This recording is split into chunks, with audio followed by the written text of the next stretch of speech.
नमस्कार साथियों, स्वागत है आपका Win-K24 यूट्यूब चैनल पर बहुत बहुत। साथियों, आज है हम वाटर रिसाइकल कंपनी का आईपीओ करने जा रहे हैं। कंपनी का नाम है तुम्हारा कॉनकॉर्ड इन्वायरो सिस्टम।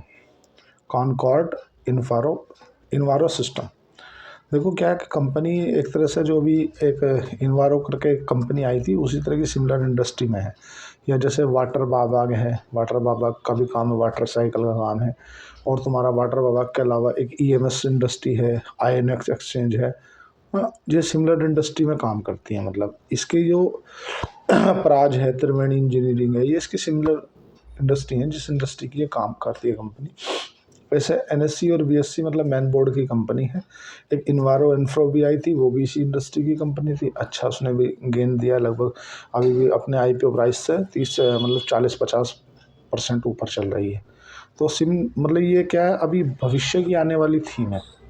जैसे एक समय हुआ करता था 2000 में कि एक जो .com बबल हुआ था, उस समय पे एक कंप्यूटर की या जो आईटी कंपनी थी, आईटी बबल जिससे नाम से जाना जाता है, मतलब सबका एक बूम थी। तो ऐसे ही एक समय आया था उससे 3 साल पहले कि तुम्हारा रेलवे और इंफ्रा कंपनियों की बूम थी कि जो आप कोई भी रेलवे से डिफेंस से रिलेटेड कंपनी उठा लो तो वो मतलब मल्टी बैगर हो रही थी। ऐसे ही आने वाले फ्यूचर की अगर कोई थीम समझी जाए ना साथियों, तो वो है वाटर रिसाइकल। सरकार भी इस पर फोकस कर रही है। अब समझ लेते हैं कि किसी भी कंपनी को आईपीओ करें उससे पहले हम 2-3 बातें डिस्कस कर लेते हैं जो रिटेल भाइयों के लिए बहुत ज़रूरी है। देखो, किसी भी कंपनी की अगर अर्निंग नहीं आ रही है और उसका पी रेशो ज़्यादा है तो वो ज़्यादा दिन सस्टेन नहीं करेगा। क्योंकि होता क्या है कि जब अगर आप बड़ी बड़ी कंपनियों की बात करें, 2000 में जब आईटी बबल्स हुआ था तो इन्फोसिस का जो पी है ना 216 पे चला गया था।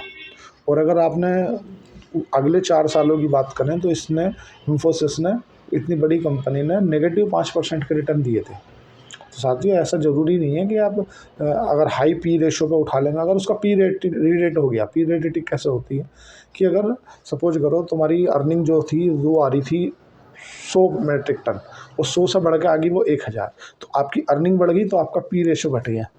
और अगर आपकी पी है सपोज करो 40 और उस आपकी अर्निंग घटेगी तो पी हो जाएगा 60। इसे पी रेट और पी डी रेट होता है। पी का बढ़ना और पी का घटना पूरा डिपेंड करता है अर्निंग के ऊपर। चलो, कॉनकॉर इन्वायरो सिस्टम कंपनी का आईपीओ का रिव्यू करें। समझ लेते हैं कि आईपीओ कितनी तारीख से कितनी तारीख के बीच में खुला है। साथियों, 19 दिसंबर को ये आईपीओ खुला था और 23 दिसंबर को ये आईपीओ क्लोज होगा। अलॉटमेंट की बात करें तो 24 दिसंबर में इसके अलॉटमेंट है। जिसको आईपीओ लगा है या नहीं लगा ये 24 दिसंबर में पता चल जाएगा।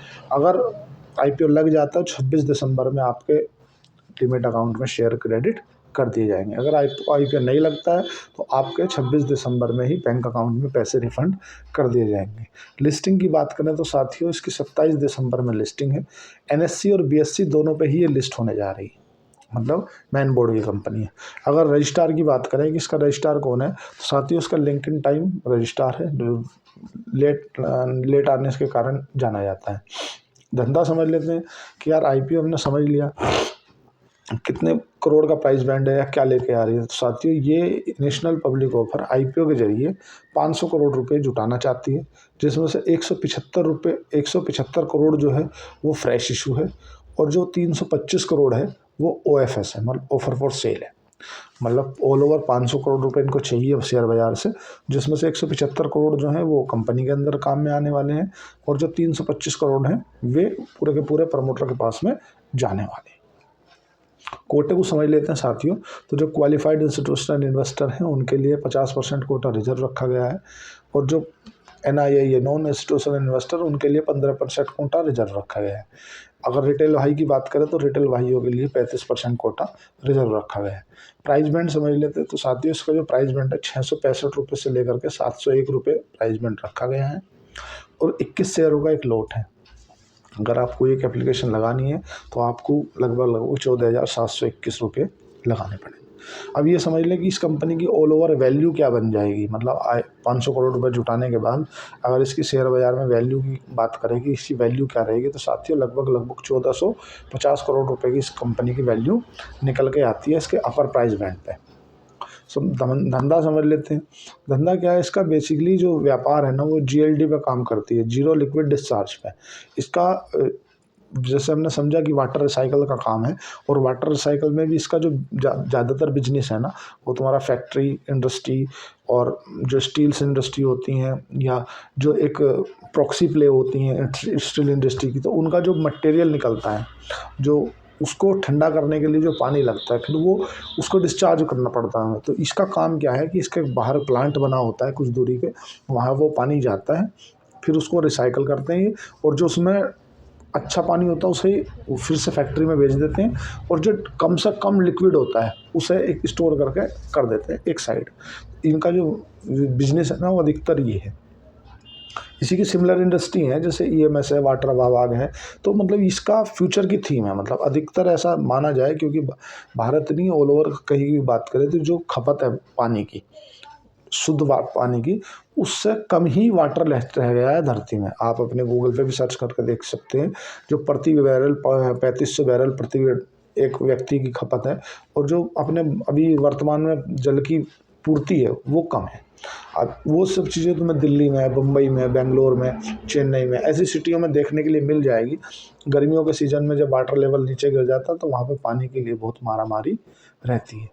अधिकतर जो इसका इंडस्ट्री के साथ साथ में इसका केमिकल, जो केमिकल से रिलेटेड कोई प्रोडक्ट बनाती है कंपनी, तो केमिकल जो बनाती है उनका जो पानी होता है वो बहुत ख़राब होता है, मतलब तो सरकार ऐसा बोलती है कि ये पानी आप डिस्चार्ज नहीं करोगे, इसको जीरो लिक्विड डिस्चार्ज करोगे, मतलब इसमें से पूरा का पूरा इसको रीयूज़ करने के लिए रखोगे यूज। ऐसा इसका कंपनी का काम है। जैसे तुम्हारा टेक्सटाइल हो गई, डिफेंस हो गई, केमिकल हो गई, ऑटोमोटिव हो गई, या ऑटो से रिलेटेड कोई पार्ट्स बनाती है कंपनी, उसमें इस कंपनी का ज़्यादातर अधिकतर बिजनेस है ऑल ओवर। अगर भारत की बात करें तो साथियों, भारत के अंदर इसके 353 से ज़्यादा कस्टमर हैं, मतलब क्लाइंट जो है ना इसके वो 353 है, मतलब बहुत अधिक क्लाइंट है और बड़े लेवल पर काम है कंपनी का। और कंपनी का जो है ना साथियों 24 देशों से ज़्यादा काम है, मतलब ऑल ओवर जो एक्सपोर्ट से बात करें कि इस कंपनी के 24 देशों में एक्सपोर्ट है। कंपनी 1999 जुलाई 1999 में बनी थी, इनकॉर्पोरेट हुई थी, तो लगभग 25 साल जैसा कंपनी को अनुभव है, और काफ़ी पुराने प्रमोटर माने जाते हैं। प्रमोटर होल्डिंग की बात करें साथियों, तो इसकी जो प्रमोटर होल्डिंग है ना वो 60% जो आईपीओ से पहले थी, वो आईपीओ के बाद में घट के 51% रह जाएगी। इस पर कंपनी के प्रमोटर की बात करें कि प्रमोटर कौन है, तो एक तो तुम्हारा प्रयास गोयल है, इस कंपनी के प्रमोटर हैं, और एक तुम्हारा प्रेरक गोयल है, वो भी इस कंपनी के प्रमोटर हैं। प्रमोटर अच्छे हैं, 25 साल पुराना बिजनेस है, मतलब वो जो प्रमोटर है, जो सीएमडी वगैरह हैं, उनको 25 साल का गहरा अनुभव है सिमिलर इंडस्ट्री में। 25 से 150 ज़्यादा में काम है। भारत के अंदर भी लगभग 350 से ज़्यादा इसके क्लाइंट हैं जिनको ये अपनी सर्विस प्रोवाइड करती है, चाहे तुम्हारा डिफेंस से रिलेटेड हो, चाहे टेक्सटाइल से रिलेटेड हो, चाहे तुम्हारा केमिकल से रिलेटेड कोई प्रोडक्ट बना, वो सभी इंडस्ट्री को अपनी सेवाएं देती है। और जहाँ भी आप अगर ना एमएसएमई का कोई प्रोडक्ट डालना चाहते हैं या कोई मैन्युफैक्चरिंग यूनिट डालना चाहते हैं, तो सरकार का पहला ही अभी जो फोकस है वो इसी चीज़ पे है कि भाई देखो, आप केमिकल से रिलेटेड कोई अगर प्रोडक्ट बना रहे हो या आप केमिकल बना रहे हो, तो भाई आपका जो पानी है उस पानी को आप फिर से ज़मीन में नहीं भेजोगे, क्योंकि उससे होगा क्या कि आसपास का जो वातावरण है, जो पानी है, वो ख़राब हो जाएगा। वो पानी खेतों में भी जाता है ट्यूबवेल के माध्यम से, और वो पानी लोग बाग पीते भी हैं, तो आप उसको ज़मीन में नहीं छोड़ोगे, आप उसको नदी नालों में नहीं छोड़ोगे, क्योंकि होता क्या है कि उसकी जो गैस है उससे प्रॉब्लम हो जाती है। आसपास के जो रहने वाले जीव जंतु हैं या मनुष्य हैं तो उन्हें प्रॉब्लम हो जाती है। सरकार बोलती है आप जीरो लिक्विड डिस्चार्ज पर काम करो, अगर आपको केमिकल से रिलेटेड कोई प्रोडक्ट बनाना है तो बना लो, कोई दिक्कत नहीं, लेकिन आप जीएलडी पे काम करोगे तो ठीक है। जीएलडी बेसिक क्या है कि जीरो लिक्विड डिस्चार्ज, मतलब आप जो इसका लिक्विड निकलेगा उसको बिल्कुल जीरो करके निकालोगे और कोशिश करोगे कि उसे नष्ट कर दें। तो ये है कंपनी का, समझ लें कि इसका जो 24 देशों में जो काम है वो कैसे देशों में, मतलब ऐसे तो नहीं है। एक देखो, एक तो नॉर्थ अमेरिका, तुम्हारा अमेरिका, मिडिल ईस्ट, और तुम्हारा यूएई, एशिया, और तुम्हारा यूएई में भी एक शाहजहाँ करके है, शाहजहाँ में इसी कंपनी का है। इस कंपनी का ना साथियों लगभग 7 से ज़्यादा सब्सिडरी है, मतलब इसके साथ साथ 7 सब्सिडरी हैं। जैसे सब्सिडरी कैसे होती है, जैसे एक फैक्ट्री तुम्हारी मैन हो गई सपोज करो दिल्ली में, आपने सब्सिडरी के रूप में एक हरियाणा में दे दी, एक राजस्थान में दे दी, एक तुम्हारा उत्तर प्रदेश में दे दी, तो वो सब्सिडरी के रूप में है। बाकी आपका जो मेन कंपनी है वो एक है, इसकी सब्सिडरी हैं 7। कंपनी के अंदर 1139 से कर्मचारी काम करते हैं अभी वर्तमान की स्थिति में। वो बहुत ही बेटर कंपनी मानी जाएगी अगर बिजनेस वाइज देखें कंपनी को, और फंडामेंटली वगैरह भी देखें तो ठीक ठाक नज़र आ रही है। एसेट वगैरह पर थोड़ा नज़र डाल लेते हैं तो ये एसेट कंपनी का क्या है। तो साथियों 2022 में इस कंपनी के 327 करोड़ के एसेट हुआ करते थे, 2023 में बढ़ के हो गए 372, 2024 में बढ़ गए 436, और जो वर्तमान में टीटीएम बेसिस पे ट्रेलिंग 12 मंथ का उन्होंने डाटा दिया है उसमें 439 करोड़ के एसेट दिखाए। साथ ही मैं बोलता हूँ किसी भी कंपनी का जो प्रॉफिट लॉस स्टेटमेंट की जो बैलेंस शीट होती है ना, वो सस्टेनेबल तरीके से बढ़नी चाहिए, जैसे इसमें बढ़ रही है 327, 372, 436 और 439, मतलब एक ये जो ग्रोथ है ना सस्टेनेबल तरीके से है, ये अच्छी मानी जाती है। रेवेन्यू की बात करें तो रेवेन्यू उस कंपनी का 337 करोड़ हुआ करता था 2023 में, 2024 की अगर बात करें 372 करोड़, और ये 512 करोड़, और फिर बढ़ के हो गई है 208 करोड़ अभी, मतलब ट्रेलिंग 12 मंथ का जो इन्होंने डाटा दिया है। अगर हम साथियों बात कर लेते हैं इस कंपनी की, इस कंपनी का प्रॉफिट क्या है, तो प्रॉफिट 2022 में 16 करोड़ 48 लाख का हुआ करता था।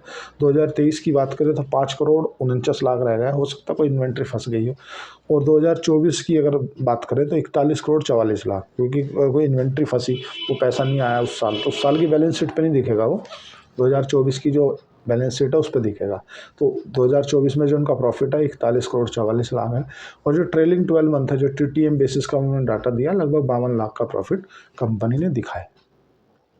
साथियों थोड़ा सा आरओसी आरओई वगैरह के बारे में नज़र डाल लेते हैं कि कंपनी का आरओसी क्या है। तो रिटर्न ऑन कैपिटल एम्प्लॉयड की अगर हम बात करें तो कंपनी का 15 का निकल के आता है, 14.7 का।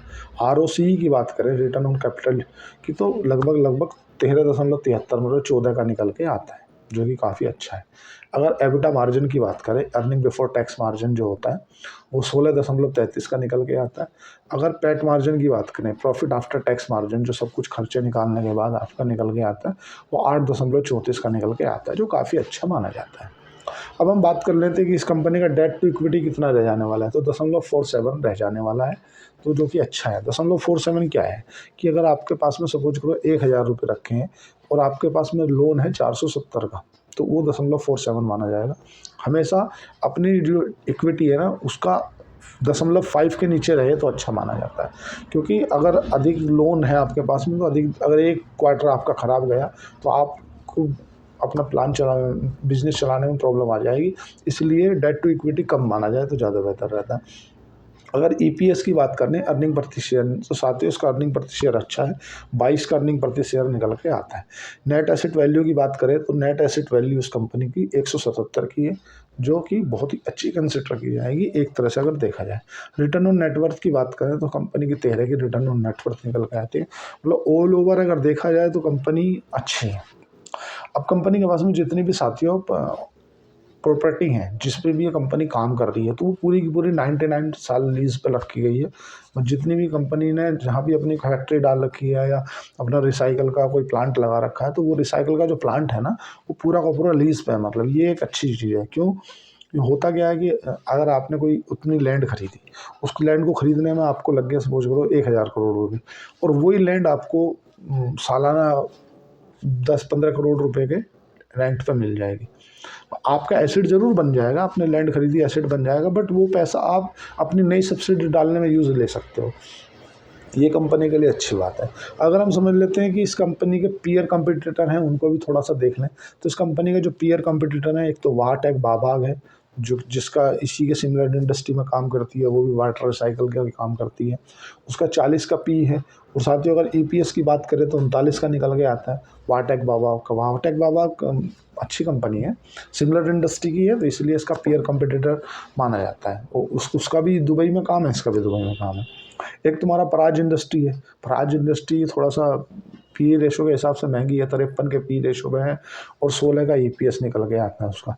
एक तुम्हारा त्रिवेणी इंजीनियरिंग है, त्रिवेणी इंजीनियरिंग का 33 का पी और ईपीएस जो है उसको 14 का निकल के आता है। तो अगर पी रेशो के हिसाब से देखा जाए, अभी जो हमने एक आयन एक्सचेंज है उसका 48 का पी है और जो ईपीएस निकल के आता है साथियों उसका 14 का निकल के आता है। तो ये थोड़ा सा इसके पीयर कंपटीटर के हिसाब से इसको देखा जाए तो ये कंपनी में ग्रोथ दिख रही है और फ्यूचर में है। अभी जो इन्वायरो इंफ्रा आई थी उसने भी अच्छा, अपने जो निवेशक हैं उनको लगभग 1 महीने में 70% से ज़्यादा गेन दिया है।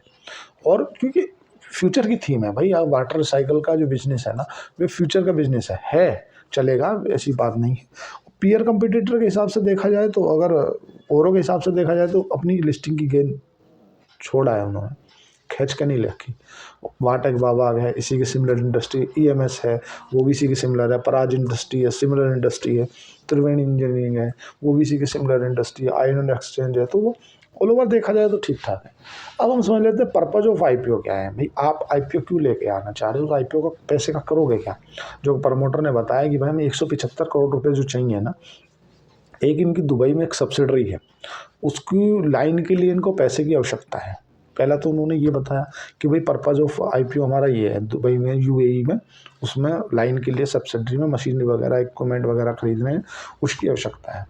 एक इनकी सब्सिडरी है उसका लोन का रीपेमेंट करना, मतलब लोन है उसके ऊपर, तो ये चाहते हैं कि वो लोन का रीपेमेंट कर दें जिससे जो लोन के ब्याज जाने वाला है वो ब्याज कहीं ना कहीं बैलेंस शीट पर शो होने लगे।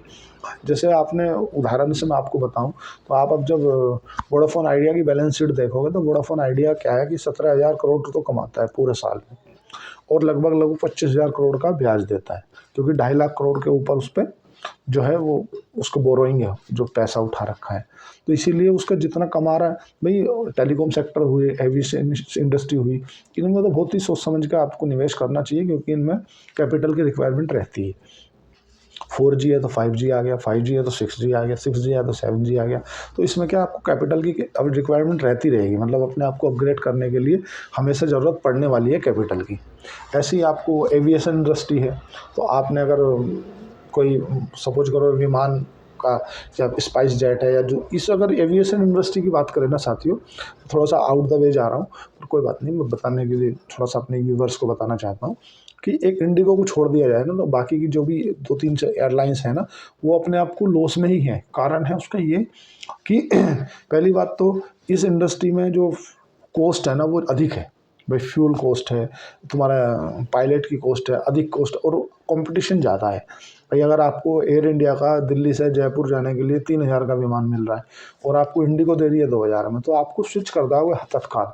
तो एक तो ये, और ऐसे ही इनका टेलीकॉम सेक्टर का भी है। भाई टेलीकॉम में अगर आपने सर्विस अच्छी नहीं दी, अरे यार आवाज़ अच्छी नहीं आ रही, कट कट के आती है, तो आप तत्काल का आपका कस्टमर स्विच कर जाएगा, आपके एवरेज रेवेन्यू पर यूज़र जो है ना वो घट जाएंगे और आप भले ही थोड़ा बहुत प्रॉफिट मिल जाएगा बट इन सब चीज़ों को देखना रहता है ना।